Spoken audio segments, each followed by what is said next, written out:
Fala pessoal, sejam todos bem-vindos a mais um vídeo aqui do NS Soccer, um vídeo especial, penúltimo jogo da Copa do Mundo, Marrocos e Croácia, Croácia e Marrocos, a disputa de terceiro lugar dessa Copa do Mundo, Qatar 2022.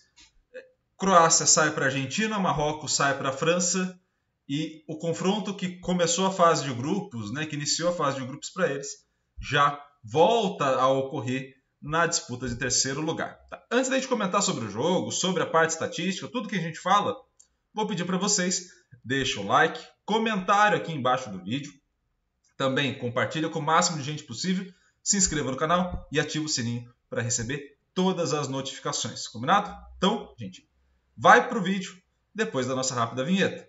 Na volta, mais Copa do Mundo, mais disputa de terceiro lugar, aqui no NS Soccer.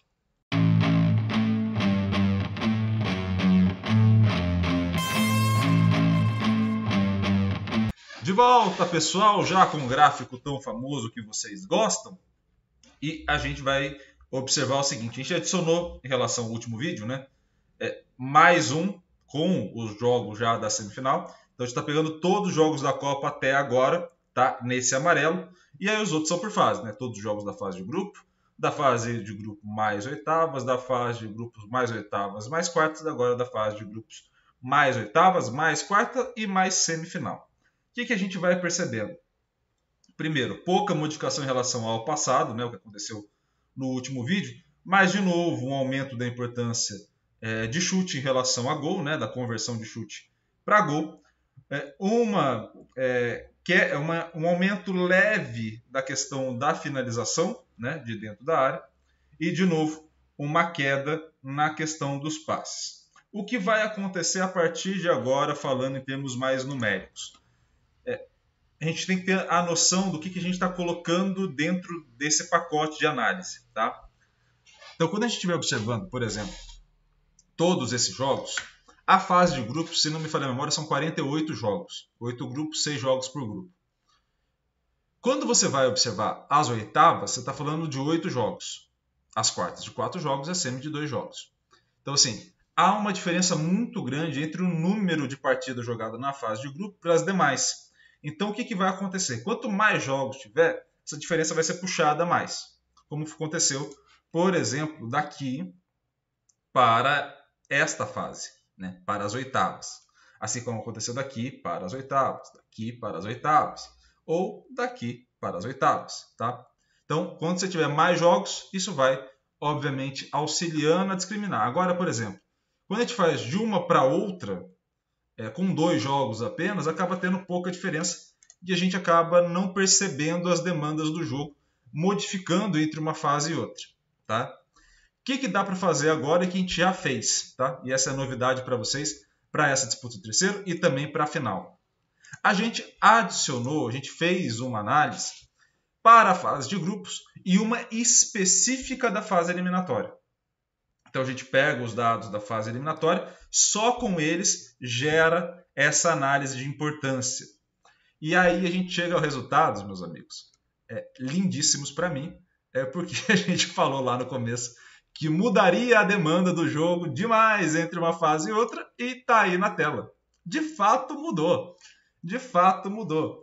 Se na fase de grupos havia uma importância de conversão, e de fato havia, agora mudou muito, aumentou demais a importância de converter finalização em gol.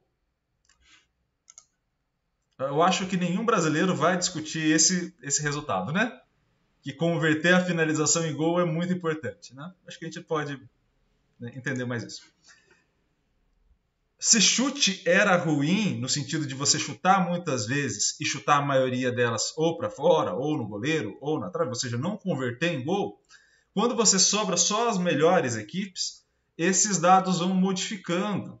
E aí é importante ter um número alto de finalização. Ou seja, quanto mais você conseguir finalizar, como agora você está olhando só as melhores equipes, os melhores jogadores, a tendência é que esse número de gols, de chutes, reflita no número de gols. Coisa que não acontecia lá no começo. Então a gente observa uma característica diferente. Iago, o que vai modificar? Lembra que a gente falou da Espanha contra Marrocos, e falou em outros vídeos também, de que a importância do passe ela é muito importante em competições classificatórias, mas nas competições eliminatórias isso diminui a importância. O tio aqui às vezes mata algumas charadas, tá? Eu mexo com esses dados todos os dias. Então, de vez em quando a gente tem algum senso de como os dados vão funcionar. No caso, ficou negativo, ou seja, ficar muito tempo com a posse da bola passa a ser negativo. Por quê? Grande parte do jogo, ou você vai ficar com a posse da bola sem gerar grandes consequências ao adversário, né? Então imagina Portugal com Marrocos, imagina a própria Espanha com Marrocos, imagina Brasil e Croácia, a própria Argentina com a Croácia. A Argentina fica ali um número bem razoável de tempo sem a posse da bola, a Croácia fica rodando a área. Então, assim, você ficar muito com a posse dá a possibilidade de o adversário compactar essa marcação e conseguir recuperar essa bola tendo mais campo para avançar com menos jogadores. Então você consegue, jogando às vezes um pouco mais rápido, aproveitando as velocidades dos pontas, aproveitando o contra-ataque, você consegue gerar maior número de finalização do que ficar tocando passe ali na frente da área.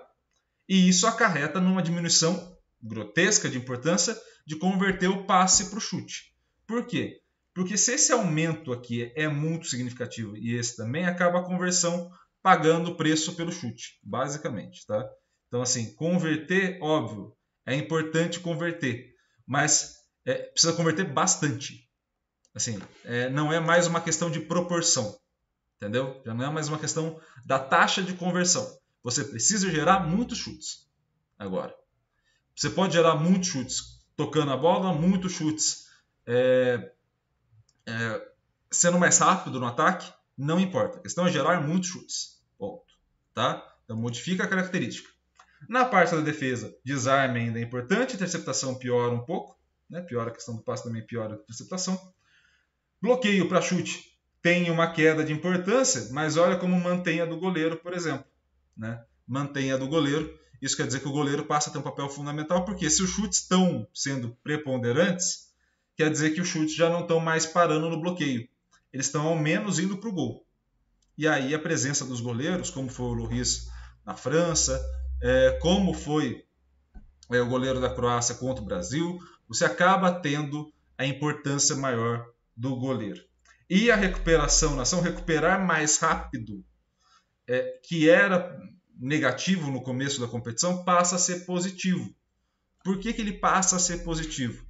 Porque nesse estágio, a gente está falando de, ao manter a posse, eu inicio a jogada no meu campo de defesa, e se eu recupero muito rápido, eu consigo já atacar muito rápido. Então, essas equipes que estão marcando melhor, recuperando e saindo jogando, você já consegue, em poucas ações, recuperar a bola e conseguir atacar o espaço de forma mais rápida. Então, percebam como aquilo que a gente falou lá no começo, de fato aconteceu. Aquela escadinha que a gente falou que ia acontecer dos chutes, aquela escadinha que a gente falou que ia descer, de fato aconteceu. E aí você tem uma demanda de jogo diferente entre uma fase e outra da Copa do Mundo. Isso é muito importante destacar. Tá? E agora vamos olhar para o perfil das equipes. Croácia e Marrocos, disputa de terceiro lugar. Croácia com mais posse de bola, Marrocos com menos posse de bola. Isso a gente já deve esperar ao longo do jogo. Né? A Croácia converte menos chutes em finalização, né? Menos passes em finalização, perdão. E a Croácia finaliza mais apesar disso. Né? Há uma taxa de conversão maior para Marrocos, mas a Croácia finaliza um pouco mais, mas também converte um pouco menos as chances de chute em gol. Tá? Ambas as equipes têm muita dificuldade em converter, em finalizar a jogada. É impressionante. Onde está a vantagem da Croácia em relação ao Marrocos? Está em evitar o gol adversário. Essa é a grande vantagem. Seja através da defesa ou do bloqueio realizado. Tá? Então, dentro desses dois cenários, a gente está observando uma equipe muito diferente, né? Uma equipe de estilos de jogos muito diferentes, mas também que tem ali suas características. Iago, quem que é favorito? Se a gente for colocar os 11 contra 11, eu ainda levo mais para um lado de um 0-0, um jogo muito arrastado, ou se tivesse que apontar eu ainda apontaria a Croácia. Por quê? Eu acredito que Marrocos e Croácia têm uma taxa de conversão muito próxima, mas que nessa diferença de evitar o chute, a Croácia vai bem. Então, eu acredito mais nesse sentido na Croácia. O que acontece muitas vezes, é bom a gente lembrar disso, a disputa de terceiro ela não é mais eliminatória. Então, ela não tem o mesmo caráter, as mesmas características que vai ter uma semifinal. Não tendo as mesmas características que teria uma semifinal de competição, a gente está falando provavelmente da utilização de jogadores que não foram utilizados ao longo da Copa do Mundo, de escalar jogadores que estão mais descansados e que não tiveram oportunidade. Então, assim, é muito provável que o que a gente esteja mostrando aqui nos dados, dado que as equipes entrem com as equipes titulares, possa ser que ocorra. Dado que elas não entrem com a equipe titular, ou seja, entrem com uma equipe mesclada ou colocando alguns outros jogadores que não atuaram, como foi o caso, por exemplo, Bélgica e Inglaterra, né, na última Copa do Mundo, você entra com a equipe, mas vai mesclando, alterando, vai fazendo outras coisas, você acaba tendo uma modificação no comportamento, o que é óbvio, e essa análise que a gente fez acaba indo embora na sequência. Tá? Vai depender muito das escalações e vai depender muito de como atuarem. Tá? Se atuarem com os titulares, e pelo menos esses que a gente vai apresentar como os destaques, eu imagino que eles vão atuar, é bom que a gente observe também esses jogadores. Né? Um deles, para mim, é um dos melhores, se não o melhor jogador de Marrocos, o Hakimi. E aí eu acho que vale um ponto na Copa do Mundo muito importante. O Hakimi eu sempre achei ele muito bom como ponta, né, como ala, né, tanto no Paris Saint-Germain quanto na própria seleção, quando a seleção jogava com uma linha de 3 ali na zaga, né, quando a seleção de Marrocos jogava com uma linha de 3. Mas ele me surpreendeu muito, ele e o Ziyech me surpreenderam muito na disposição tática dessa equipe da Croácia, dessa equipe de Marrocos, perdão, por conta não só do apoio ofensivo, né, que já era esperado, mas também dessa recomposição. Então, se a gente observar, por exemplo, os jogos que aconteceram na Copa do Mundo, o Hakimi fez muito bem, mas muito bem, essa atuação como ala, quando jogava com 3 zagueiros, e jogou muito bem numa linha de 4 defensores ali, com ele atuando como lateral direito e Mazraoui na lateral esquerda. Então você tem uma equipe muito bem organizada defensivamente, e aonde se esperava que pudesse ser um ponto forte no ataque, mas falho na defesa, por exemplo, como o lado esquerdo da França, né? A gente vai falar amanhã, no caso não foi. Não foi, pelo contrário. Foi um ponto positivo de Marrocos. Por ali não aconteceram tantos problemas na defesa e acabaram levando vantagem na construção do ataque também por ali. Então vale a pena a gente prestar atenção, caso jogue no Hakimi também. Olhando para a equipe da Croácia, perdão. Eu estou gravando vídeo pra caramba, estou esquecendo o nome de todo mundo, gente. Estou ficando velho, acontece. Com relação ao vídeo da Croácia, o destaque, o Gvardiol, para mim, é o grande destaque dessa equipe. Quem acompanha no canal sabe que eu sou meio fã, assim, fã, modo dizer, né? Mas eu já presto atenção nesse jogador já faz algum tempo. Se vocês olharem o modo carreira com o Barcelona, aqui que a gente fez o primeiro vídeo, os primeiros vídeos do canal é sobre o modo carreira com o Barcelona. Esse zagueiro foi o primeiro contratado, se não me engano, ou o segundo contratado, desse modo carreira, justamente pela idade e pelo potencial. Então, assim, quem é mais ligado na parte do videogame, seja o FIFA, ou o PES, ou o Futebol Manager, já sabe desse jogador há algum tempo.